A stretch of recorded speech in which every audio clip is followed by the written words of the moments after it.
Hey guys, Doug here. I have had this FastFerment for a while now, so I figured I'd kind of go through a list of what I found out were some pros and some cons to using the FastFerment.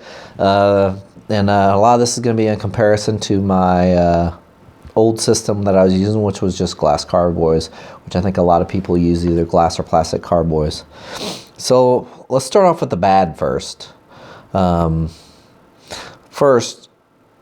The first thing was putting the thermal well in when we did the installation. Yeah, it was kind of a pain to get that thing in there. It has it's brass, so it's metal going into a plastic. So you want to be very careful when you're putting that in, not to cross thread anything. So that was very difficult for me to put in. I don't have all the mechanical skills I guess a lot of other people probably would have, but I would assume being a homebrewer, a lot of other guys are like me, and they may not have the quite the finesse that I thought it would take to put that in there. So the other parts of putting it together was not that bad at all. Also, I'll show you a picture of this, but the thermal well does have a gap on the inside of it, which is not really that bad. But it is maybe a place that, can harbor some gunk and dirt and be a place for some extra little bugs to get into your beer.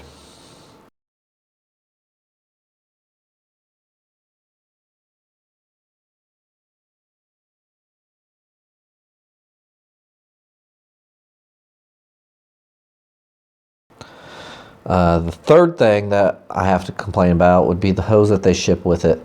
That hose is only about yay long.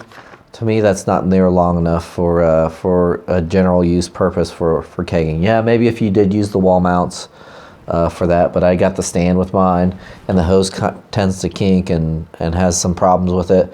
So that hose was just not long enough to get down to the bottom of the keg. I'd like to see a little bit of extra there. I don't know why FastFerment went a little bit cheap on that, but they did.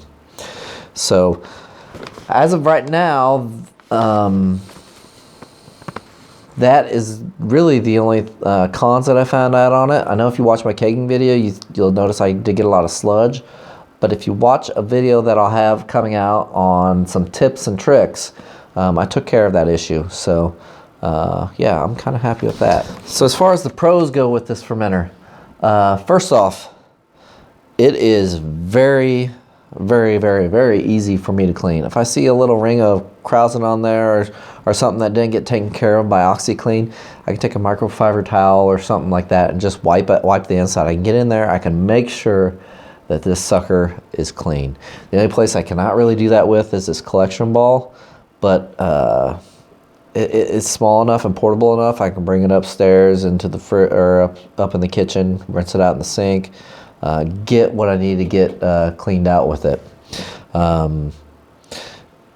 It's very easy to put something into secondary. Eliminates that one step of having to siphon and clean out the siphon, clean out the secondary vessel, sanitize the siphon, sanitize the secondary vessel. You just pop this ball off, empty it out, clean it out, sanitize it, pop it back on, close the valve, you're in your secondary. It's that easy. Yeah, very, very, very easy. I also like the big top for dry hopping. I can just unscrew that, throw the hops in there. They just kind of come down, filter through over time, and it makes it very simple for me to do that. The thermal well is awesome. I built a fermentation chamber with some sensors, and I could stick that sensor in that hole, and I know the temperature of my beer at all time, and I can have that fermentation chamber kick on and off. That right there, and I know I could get thermal wells from other guys, but that right there for me was worth its weight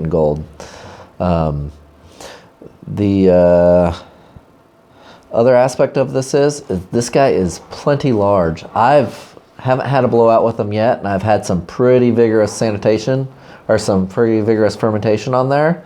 I've even filled it up to the 6.5 mark, and I haven't really had issues with any krausen or anything blowing off.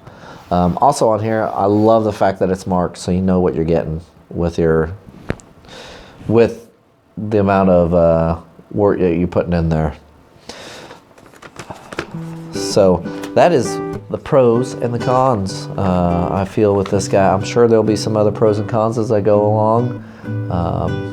Like I said in the other videos, please like, comment, subscribe. Cheers, y'all. Keep on fermenting.